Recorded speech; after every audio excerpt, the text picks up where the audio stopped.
बोलिए शासनपति श्रमण भगवान महावीर स्वामी की। चारित्र चूड़ामणि गुरुदेव श्री मायाराम जी महाराज की। खद्दर धारिणी महान साध्वी श्री मथुरा देवी जी महाराज की। पाप कमाए फिर सुख चाहे, धर्म के पास न आए, तुम्हें क्या हो गया है, तुम्हें क्या हो गया है।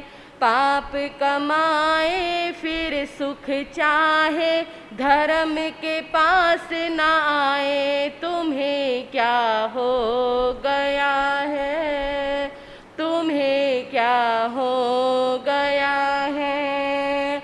खुद ही घर को आग लगाए, खुद ही फिर पछताए, तुम्हें क्या हो गया है, तुम्हें क्या हो गया है। ओ भोले प्राणिया, झूठी है माया संसार की।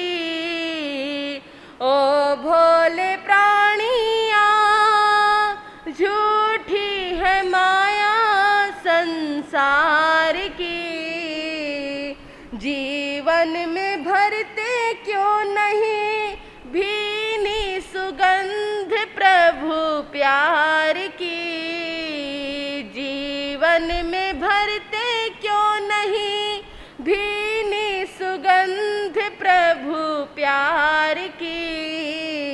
दिल से प्रभु की याद भुलाए, पापों में फंसता जाए, तुम्हें क्या हो गया है, तुम्हें क्या हो गया है। पाप कमाए फिर सुख चाहे, धर्म के पास न आए, तुम्हें क्या हो गया है, तुम्हें क्या हो गया। ओ प्यारे बंदिया, रंग के जीवन को मोह के रंग में। ओ प्यारे बंदिया, रंग के जीवन को मोह के रंग में। पाप ही कमाए तुमने, आए कभी ना सत्संग में। पाप ही कमाए तुमने, आए कभी ना सत्संग में। बीज बबूल के बोए जाए, आम कहाँ से खाए, तुम्हें क्या हो गया है, तुम्हें क्या हो गया है। पाप कमाए फिर सुख चाहे, धर्म के पास न आए, तुम्हें क्या हो गया है, तुम्हें क्या हो गया है। कीर्ति मुनि कहे क्यों नहीं जीवन सुधारते।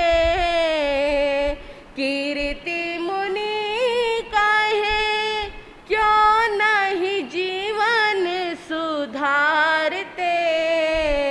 मौका मिला है क्यों नहीं दिल से प्रभु को पुकारते। मौका मिला है क्यों नहीं दिल से प्रभु को पुकारते। जान बूझ कर विष क्यों खाए, अमृत को ठुकराए, तुम्हें क्या हो गया है, तुम्हें क्या हो गया है। पाप कमाए फिर सुख चाहे, धर्म के पास न आए, तुम्हें क्या हो गया है, तुम्हें क्या हो गया है। खुद ही घर को आग लगाए, खुद ही फिर पछताए, तुम्हें क्या हो गया है,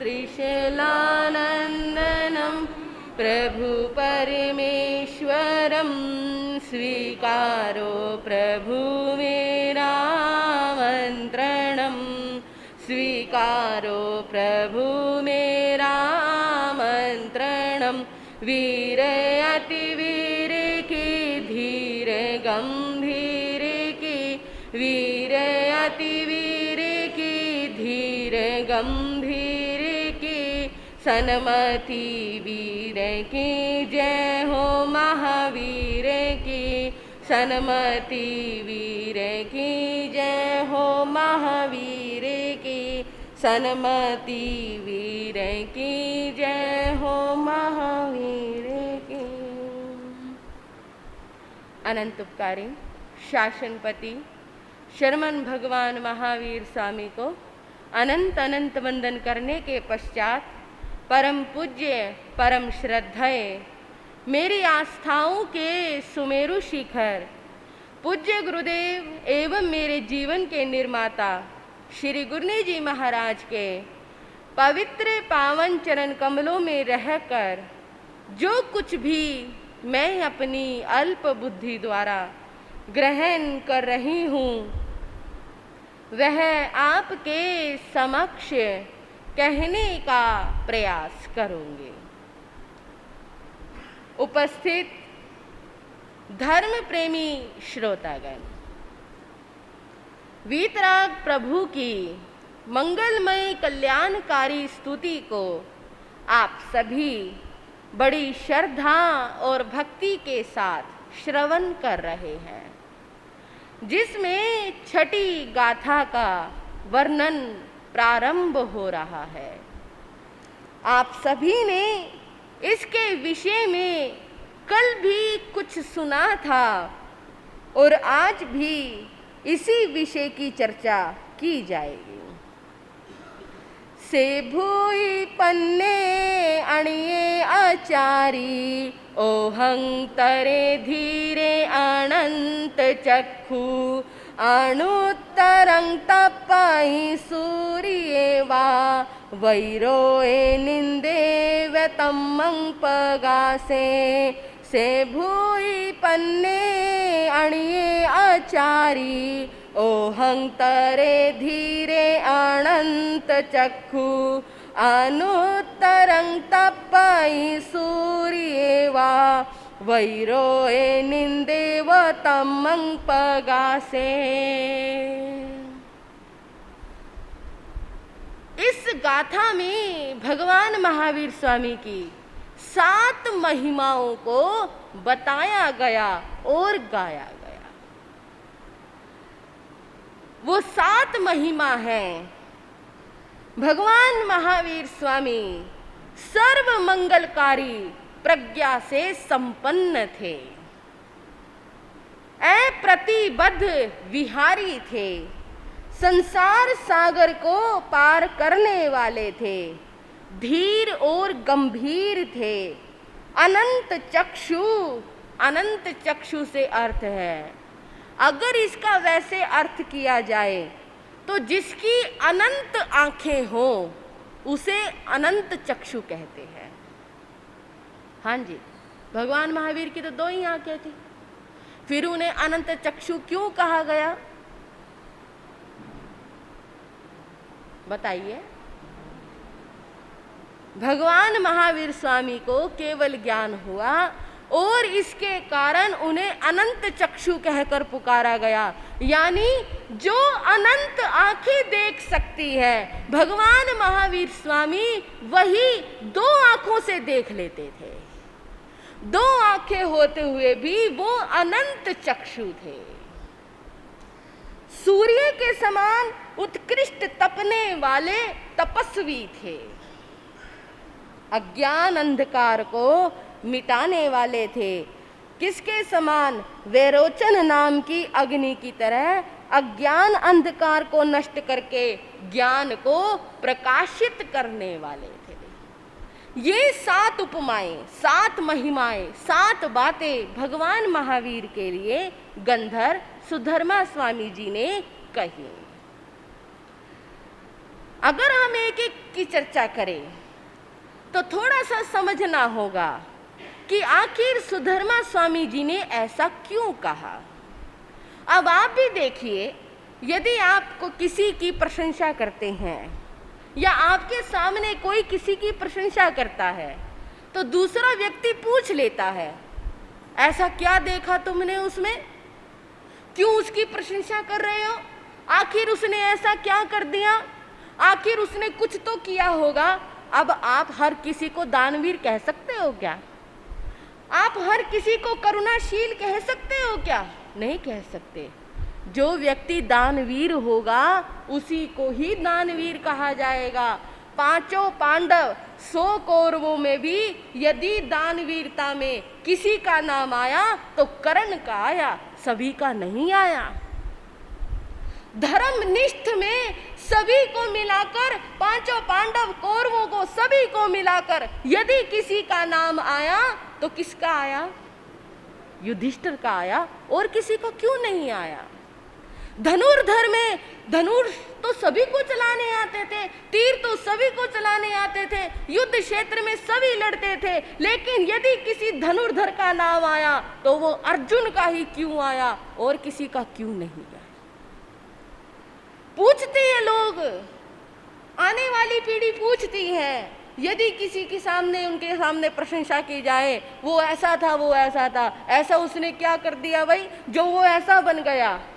बंधुओं, यही समझने के लिए मैं आपको बताना चाहूंगी क्यों उनको भूति प्रज्ञा कहा गया, क्यों उनको ऐसे श्रेष्ठ प्रज्ञा से संपन्न कहा गया। क्योंकि भगवान महावीर की जो बुद्धि थी, प्रज्ञा यानी बुद्धि, जो बुद्धि थी वो स्वपरिकल्याणकारिणी थी। स्वयं की आत्मा का कल्याण कैसे करना है, दूसरे की आत्मा का कल्याण कैसे करवाना है, ये भगवान महावीर स्वामी जानते थे, मानते थे, इसका अनुसरण भी करते थे और दूसरों से भी करवाते थे। ऐसी बुद्धि जो होती है वो श्रेष्ठ बुद्धि होती है। जो हम साधारण व्यक्तियों की जो बुद्धि है वो किसके लिए है? अपने लिए।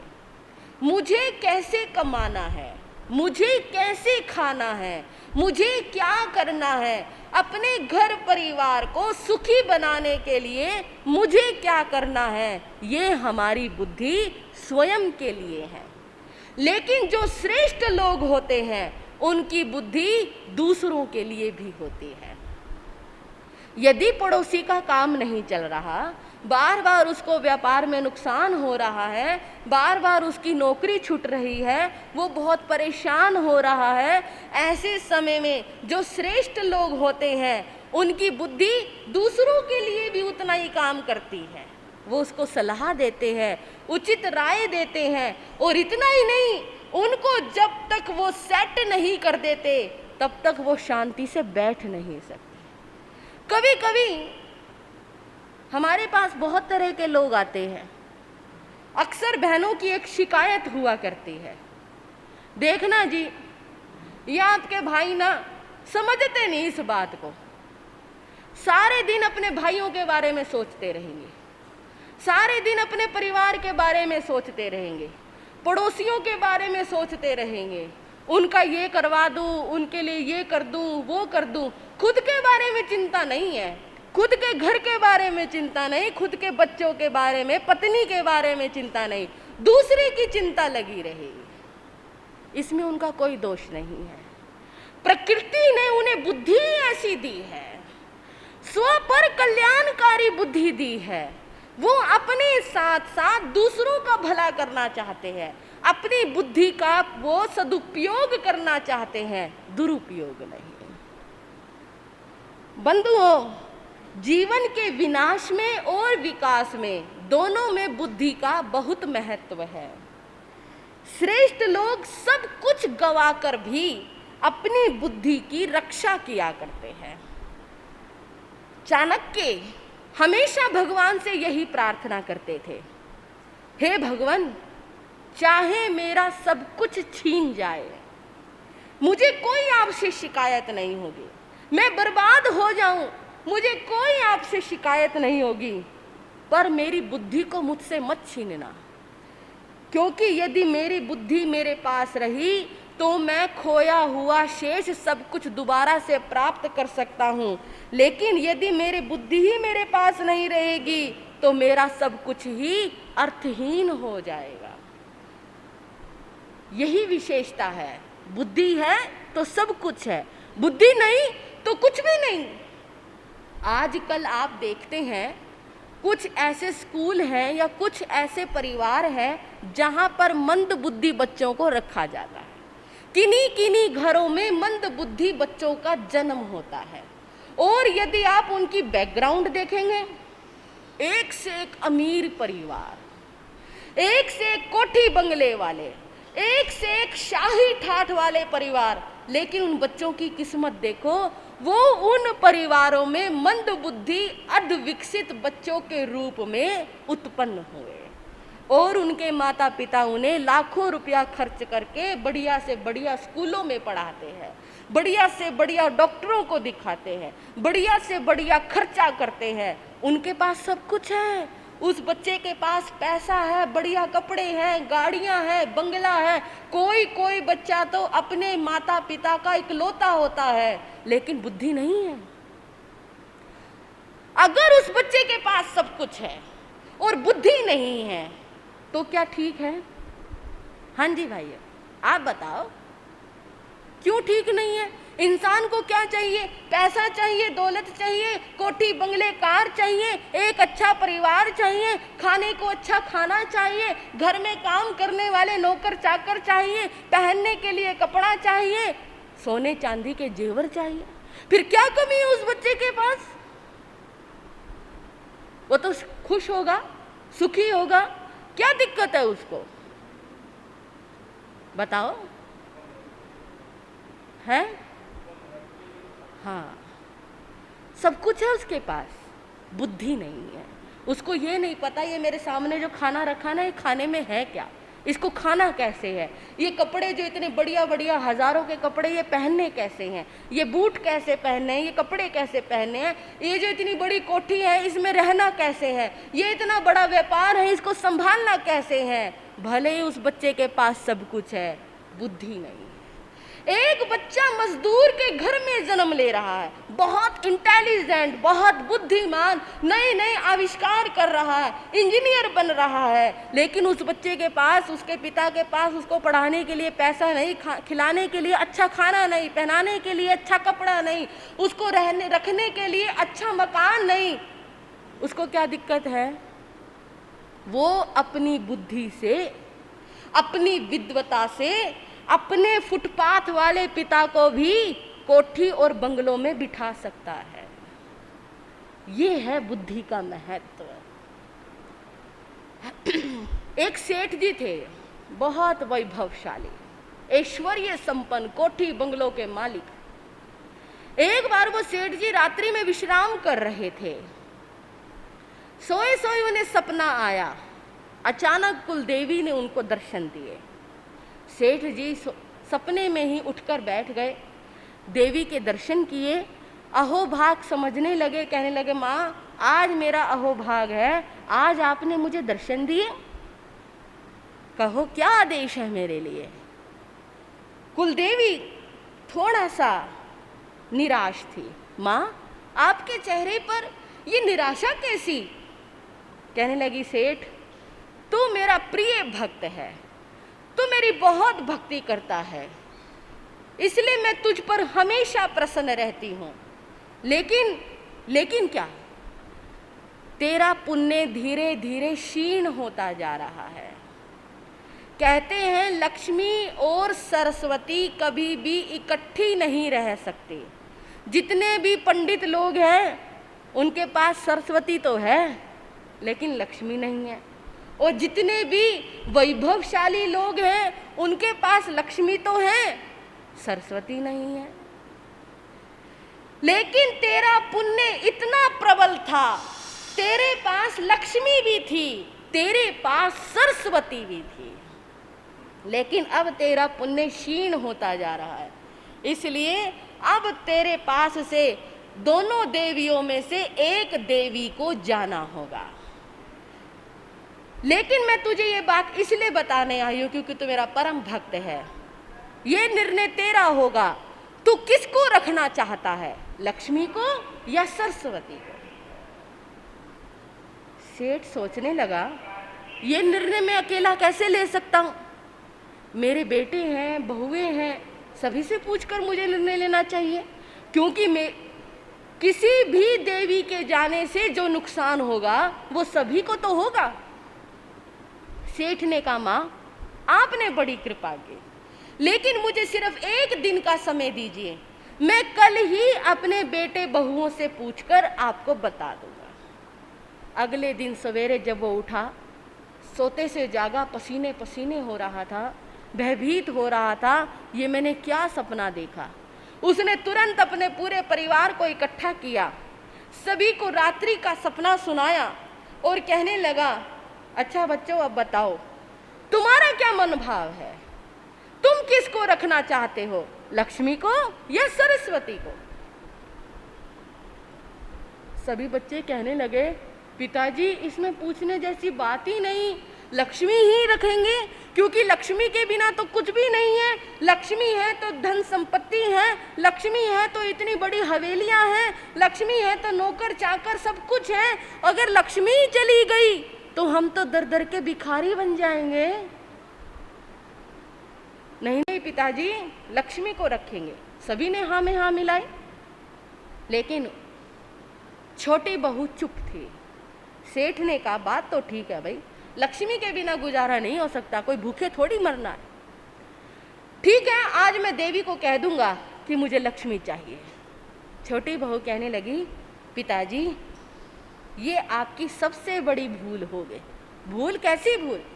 कहने लगे, पिताजी आप लक्ष्मी को मांग रहे हैं, लेकिन यदि सोचिए बुद्धि का होना बहुत जरूरी है, इसलिए आप लक्ष्मी को नहीं, आपको सरस्वती को रखना चाहिए। सभी उसका मजाक उड़ाने लग गए। अरे कैसी है ये, कितनी पागल है, कितनी मूर्ख है, इसको लक्ष्मी का महत्व नहीं पता, खुद को अपना बड़ा विद्वान समझती है। सेठ कहने लगे, कोई बात नहीं, इसकी भी बात सुननी चाहिए, आखिर अकेली इसने सरस्वती का ही समर्थन क्यों किया। बहू कहने लगी, पिताजी देखिए आपके पास लक्ष्मी है, लेकिन आपकी बुद्धि चली गई। बुद्धि नहीं रही तो व्यापार कैसे करोगे, बुद्धि नहीं रही तो लेन देन कैसे करोगे, सही गलत का निर्णय कैसे करोगे, खाना और कमाना कैसे करोगे, धन का दुरुपयोग करोगे, धन समाप्त हो जाएगा। आपकी बुद्धि नहीं रही तो आपको यही नहीं पता लगेगा धन कहाँ से लेना है, कहाँ देना है, धन का सदुपयोग कैसे करना है। पूरा परिवार व्यसनों में पड़ जाएगा, सबकी बुद्धि भ्रष्ट हो जाएगी, और ये स्थित लक्ष्मी भी जो आपने मांगी थी, ये भी धीरे धीरे क्या होगा, चली जाएगी, ये भी खत्म हो जाएगी। लेकिन पिताजी यदि आपके पास बुद्धि रही, भले ही लक्ष्मी ना रहे, लेकिन आप अपनी बुद्धि से दोबारा से व्यापार कर सकते हो, दोबारा से लेन देन कर सकते हो, दोबारा से सारा काम कर सकते हो, और दोबारा से उस खोई हुई लक्ष्मी को प्राप्त भी कर सकते हो। बात बिल्कुल ठीक थी। सेठ ने कहा, बहू जैसा तुमने कहा वैसा ही होगा। रात को कुलदेवी आई, कुलदेवी ने फिर वही प्रश्न किया। सेठ कहने लगा, हे देवी माँ, यदि आप मुझे एक देवी रखने का प्रस्ताव देती हैं तो मैं उनमें से सरस्वती देवी को चुनता हूँ। सेठ सोच लो, लक्ष्मी के बिना दर दर के भिखारी बन जाओगे, लेकिन देवी माँ यदि सरस्वती नहीं रही तो भी दर दर का भिखारी बन जाऊंगा। मुझ में बुद्धि नहीं रहेगी तो काम कैसे करूंगा, व्यापार कैसे करूंगा, तब भी तो दर दर का भिखारी बन जाऊंगा। कुलदेवी अत्यंत प्रसन्न हुई और कहने लगी, सेठ मैं तो तुम्हारी परीक्षा ले रही थी कि वास्तव में तुम किसको चाहते हो। तुम परीक्षा में सफल हुए, अब तुम्हारे घर से दोनों देवियां कभी नहीं जाएंगी। कहने का क्या अर्थ है, धन तो है, बुद्धि ना हो तो उस धन का कोई औचित्य नहीं। बुद्धि से लाखों सैनिकों के युद्ध को भी बिना लड़े जीता जा सकता है। ये सबसे बड़ी बात है। बुद्धि से इंसान, हमारे देश में, हमारे इतिहास में ऐसे ऐसे बुद्धिमान लोग हुए, अभय कुमार मंत्री जैसे, सुबुद्धि प्रधानमंत्री जैसे, ज्यादा क्यों जाते हो, बीरबल जैसे, तेनालीराम जैसे, ऐसे ऐसे बुद्धिमान लोग हुए जिन्होंने बड़े से बड़े युद्ध को अपनी बुद्धि से रोक दिया, जिन्होंने राज्य पर, देश पर आए हुए हर संकट को अपनी बुद्धि के बल से मिटा दिया। ये बुद्धिमता ही इंसान से वो सब कुछ करवा देती है जो इंसान पैसों के बल पर नहीं कर पाता। मुझे याद आती है तेनालीराम के जीवन की एक घटना। राजा कृष्णदेव राय का राज्य था और उनकी सभा में एक से बढ़कर एक बुद्धिमान लोग रहते थे, और उन्हीं विद्वानों में, विद्वान तो बहुत थे, लेकिन उन विद्वानों में बुद्धिमान एक था जिसका नाम, जिसको सभी तेनालीराम कहकर बुलाते थे। विद्वान होना कोई बड़ी बात नहीं है, शास्त्रों का ज्ञान होना कोई बड़ी बात नहीं है, लेकिन बुद्धिमान होना सबसे बड़ी बात है। शास्त्र तो कोई भी पढ़ लेगा, लेकिन शास्त्र पढ़कर बुद्धि आ जाएगी या इंसान बुद्धिमान बन जाएगा? नहीं, ये बुद्धि तो इंसान को पूर्व जन्मों के शुभ पुण्यों के उदय से प्राप्त हुआ करती है। बंधुओं, जिसकी बुद्धि भारतवर्ष में विख्यात थी, एक बार एक पड़ोसी शक्तिशाली राजा ने राजा कृष्णदेव के राज्य पर आक्रमण करने का निर्णय लिया, और उसने अपने दूत के द्वारा ये सूचना राजा कृष्णदेव राय के पास भिजवाई कि ऐसे ऐसे हम तुम्हारे राज्य पर युद्ध करना चाहते हैं और कल से ये युद्ध प्रारंभ हो जाएगा। राजा कृष्णदेव राय ने जैसे ये बात सुनी, सभी लोग बैठे हुए थे, सभी दरबारी बैठे हुए थे, राजा कृष्णदेव राय हैरान रह गए। अचानक बैठे हुए ये कैसा संकट आया, हमारी तो कोई उनसे दुश्मनी नहीं, फिर अचानक वो युद्ध क्यों करने लगे? मंत्री ने कहा, महाराज, हर राजा चाहता है कि कमजोर को दबाया जाए। हमारा राज्य, हमारे सैनिक, हमारी धन संपत्ति उस राजा की अपेक्षा से कमजोर है। उसके पास विशाल सेना है, लेकिन हमारे पास नहीं है। उसके पास विशाल धनराशि है, हमारे पास नहीं है। उसका विशाल राज्य है, हमारे पास नहीं है। और यही कारण है कि वो अपनी विशाल सेना और धन संपत्ति का प्रयोग करके हमें दबाना चाहता है। फिर कैसे होगा? राजा बहुत चिंतित हो गया। तेनालीराम आए, उन्होंने पूछा कि महाराज क्या बात, आप बहुत चिंतित हो? उन्होंने कहा, तेनालीराम, ऐसे ऐसे बात है, युद्ध की तैयारी का आदेश दे दिया गया है और कल भयंकर युद्ध छिड़ जाएगा। कौन जीतेगा कौन हारेगा ये तो युद्ध में ही निर्णय होगा। तेनालीराम कहने लगे, महाराज, यदि आपकी आज्ञा हो तो मैं शांति का प्रस्ताव लेकर जाऊं? राजा कहने लगे, लेकिन तेनालीराम, ये कायरता होगी, वो कहेंगे युद्ध करने से पहले भयभीत हो गए। लेकिन महाराज, बिना वजह निर्दोष सैनिकों को खून बहाना भी तो ठीक नहीं है ना। युद्ध का परिणाम कभी अच्छा नहीं होता। कितने घर अनाथ हो जाते हैं, कितने बच्चे अनाथ हो जाते हैं, कितनी पत्नियां विधवा हो जाती है। महाराज, युद्ध का परिणाम अच्छा नहीं होता। कभी भी अपने स्वाभिमान के लिए युद्ध नहीं करना चाहिए। और मैं तो यही कहूँगा कि हमें एक बार शांति प्रस्ताव लेकर जरूर जाना चाहिए। ठीक है तेनालीराम, तुम बहुत बुद्धिमान हो। आज तक तुमने जो भी कार्य किया वो कार्य में तुम्हें सफलता मिली है। मैं ये कार्य भी तुम्हें ही सौंपता। तेनालीराम एक व्यक्ति को लेकर उस राजा के देश में गए।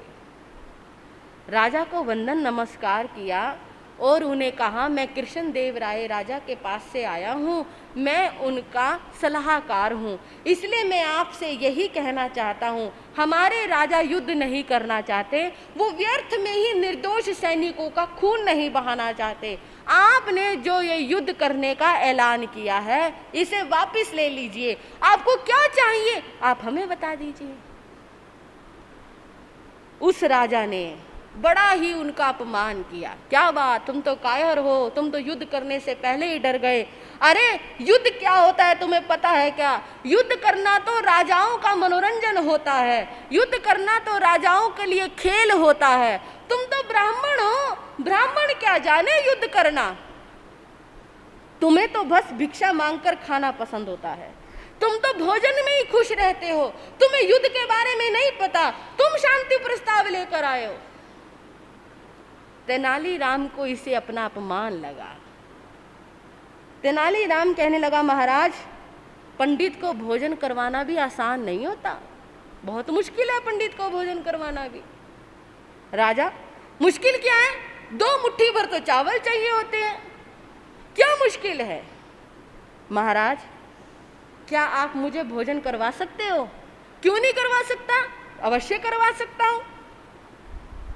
ठीक है, अगर आपकी यही सोच है तो देखते हैं क्या आप मुझे भोजन करवाने में समर्थ हो या नहीं। बताओ तुम्हें क्या खाना है? मुझे तो सिर्फ चावल का 1 दाना चाहिए। देखा, आ गए ना अपनी पंडित बुद्धि पर। पंडित की सोच ही बड़ी छोटी होती है, तुम्हारी सोच भी बड़ी छोटी है। चावल का 1 दाना। अच्छा महाराज, अगर आप 1 दाना नहीं देना चाहते तो कोई बात नहीं। राजा के सामने चौसर रखी हुई थी, शतरंज जिसको बोलते हैं। पहले राजा लोग चौसर खेला करते थे, उसमें 64 खाने होते हैं। तेनालीराम कहने लगा, महाराज ये जो आपके सामने चौसर रखी है, मुझे ये चौसर भर कर दे दीजिए बस चावलों से। राजा कहता, समझा नहीं मैं। कहने लगा, जी इसके पहले खाने में 1 दाना, दूसरे खाने में उससे डबल दाने, दुगने दाने रखने हैं, बस और कुछ नहीं चाहिए, मुझे तो ये भर कर दे दीजिए। राजा कहने लगा, लो ये भी कोई बात हो, ये तो बहुत आसान काम है, ये तो अभी हो जाएगा। कहने लगा, महाराज सोच लेना, अगर नहीं हुआ तो। हाँ जी, अगर नहीं हुआ तो। कह रहे, फिर जो तुम मांगोगे वो दे दूंगा। ठीक है महाराज, क्षत्रिय का वचन है। हाँ हाँ, क्षत्रिय का वचन। राजा को लगा, ले चौसर ही तो है, चावलों से तो भरनी है, क्या मुश्किल है इसमें। राजा ने बीच में चौसर बिछवाई और अपने मंत्री को आदेश दिया, मंत्रीवर जाओ, जैसा ये तेनालीराम कहता है ये चौसर भरकर दिखा दो। अच्छा महाराज। पहले खाने में 1 दाना रखा, हिसाब करते चले जाना, दूसरे खाने में और तीसरे में, चौथे में 8, और अब 5वें खाने में, 6ठे खाने में, और उससे 7वें खाने में, 8वें में, 9वें में, 10वें में, और अब 11वें में, 12वें में, 13वें में, 14वें में। सारे गलत गलत करते जा रहे हैं, दुगने रखने हैं। हाँ जी, दुगने। क्या कर दिया आपने? तो सारा हिसाब गड़बड़ कर दिया, वो राजा वाला काम कर दिया आपने तो। कुणाल भाई ने पकड़ लिया आपको। 9वें खाने में 512, 10वें खाने में 1024, 11वें खाने में 2048, 12वें खाने में 4096, 13वें खाने में 8192, 14वें खाने में 16384, 15वें खाने में 32768, 16वें खाने में 65536, 17वें खाने में 1,31,072 दाने, 18वें खाने में 2,62,144। 19वें खाने में, हाँ जी, 5,24,288। कितनी बोरी हो जाएंगी? गिनती नहीं, पहले तो गिन गिन कर रखे जा रहे थे, अब बोरी की बोरी आने लगी। एक बोरी आई, एक बोरी से दुगनी बोरी हुई, दुगनी बोरी से फिर तिगनी बोरी हुई, बढ़ती चली गई। एक बोरी से 2 बोरी, 2 बोरी से 4 बोरी, 4 बोरी से 16 बोरी। अब दानों का हिसाब नहीं रहा, अब किसका हिसाब हो गया? अब बोरियों का हिसाब हो गया। यहां तक भी रहा, 22वें खाने में 41,94,304 दाने थे। 23वें खाने में 83,88,608 दाने से। 24वें खाने में 1,67,77,216 दाने थे। 25वें खाने में 33,52,54,432 दाने थे। अभी तो 25 खाने हुए हैं भाई, राजकोष खाली हो गया। सारी की सारी बोरियां राजमहल में आकर जमा हो गई। राजा कहने लगा और लेकर आओ भाई, 25 खाने हुए हैं। महाराज राजकोष खाली हो गया। नगर में जहां कहीं भी चावल पड़े हुए हो, पूरी मंडी, पूरे सभी सेठ साहूकार से उठाकर यहां चावल लाकर रख दो, हार नहीं माननी। 26वें खाने में पूरा नगर भी खाली हो गया। 27वें खाने की पूर्ति करने के लिए दूसरे राज्य का चावल मंगवाया गया। दूसरे राज्य का भी सारा चावल 27वें खाने में खत्म हो गया। 28वां खाना भरने के लिए बंधुओं और अन्य देशों से चावल मंगवाए गए और वो भी 28वें खाने में खत्म हो गए। आधा हो गया क्या? अभी भी आधा नहीं हुआ। मंत्री के पसीने छूट रहे थे, कोषाध्यक्ष के पसीने छूट रहे थे, सभी हैरान थे। खजांची सोच सोच कर हैरान हो रहा था, क्या करे महाराज, अब आसपास राज्यों में भी चावल का एक दाना नहीं रहा, एक दाना। कोई बात नहीं, विदेशों से मंगाओ, वहां से मंगवाओ। मंत्री कहने लगे महाराज विदेशों से भी मंगवाएंगे तो कितने खाने भर देंगे? 2 और 4 खाने और भर देंगे, आधी चौसर तो अभी भी भरी नहीं जाएगी। फिर क्या करना है? मंत्रीवर कहने लगे महाराज यदि पूरे भारत से भी चावल आ जाए तो भी ये चौसर नहीं भरेगी। तेनालीराम बैठे बैठे मुस्कुरा रहे थे। राजन क्या बात, मैंने आपको कहा था पंडित को भी भोजन कराना आसान काम। मैंने तो सिर्फ एक ही चावल का दाना मांगा था, आपने कहा नहीं ये भी कोई मांगने की चीज है। मैंने कहा ठीक है, यदि देना चाहते हो तो ये चौसर ही भर कर दे दो। और आपसे चौसर भर कर तो कहाँ देने की बात, अभी तक चौसर आधी भी नहीं भरी गई। क्या हो गया? आप क्षत्रिय हो, आपको वचन का पालन करना होगा। राजा ने हाथ जोड़ लिए, मुझे क्षमा करो। जिस नगर में, जिस देश में ऐसे ऐसे बुद्धिमान हो, भला कोई उसका बाल बांका कर सकता है? कोई नहीं कर सकता। कहने लगा तेनालीराम महाराज मैंने आपसे 2 चीजें मांगी थी, आपने दोनों ही नहीं दी। एक शांति प्रस्ताव मांगा था, आपने वो भी नहीं दिया। एक चावल मांगे थे, आपसे वो भी नहीं दिए गए। आप काहे के राजा हो? क्षमा क्षमा करो तेनालीराम, क्षमा करो। आज मुझे सबक मिला, कभी किसी पंडित का अपमान नहीं करना चाहिए। आज मुझे समझ आई कि कभी भी किसी के साथ गलत व्यवहार नहीं करना चाहिए। आपको मैं चावल तो नहीं दे सकता, पर एक वचन जरूर दे सकता हूं कि आज के बाद आपके राज्य पर युद्ध करना तो दूर की बात, आंख उठाकर भी नहीं देखूंगा। बस आप मुझे वचन मुक्त कर दो, आप मुझे क्षमा कर दो। तेनालीराम मुस्कुराया और बंधुओं वहां से ये प्रस्ताव लेकर चला गया। अब वो विजयनगर हमेशा हमेशा के लिए सुरक्षित हो चुका था। राजा कृष्णदेव राय बड़े प्रसन्न हुए और कहने लगे तेनालीराम तुमने अपनी एक बुद्धि से लाखों सैनिकों को मरने से बचा लिया। तुम्हारी एक बुद्धि लाखों सैनिकों पर भारी पड़ गई। इसलिए क्या कहा गया, एक बुद्धि से खोया हुआ भी वापस प्राप्त किया जा सकता है, पर वो बुद्धि कैसी होनी चाहिए, स्व और पर कल्याणकारिणी बुद्धि होनी चाहिए, हितकारी बुद्धि होनी चाहिए।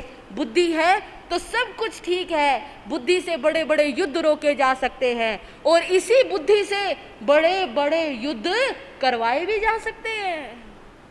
इसी बुद्धि से शकुनी ने दो भाइयों के बीच में दरार पैदा की, पांडवों और कौरवों को अलग कर दिया, कौरवों का वंश खत्म कर दिया, संपूर्ण उस वंश का नाश कर दिया। इसी बुद्धि से शकुनी ने किस तरह से महाभारत के युद्ध की संरचना की और इसी बुद्धि से किस तरह तेनालीराम ने होते हुए युद्ध को भी रोक दिया। बुद्धि कैसी हो, कल्याणकारिणी हो। और आगे क्या बताएंगे सुनेंगे अगले समयों में। इतना ही कहकर मैं अपने विषय को विराम दूंगी। अब श्री गुरु जी महाराज के मंगलमय वाणी आप सभी श्रवण करेंगे। बोलिए भगवान महावीर स्वामी की।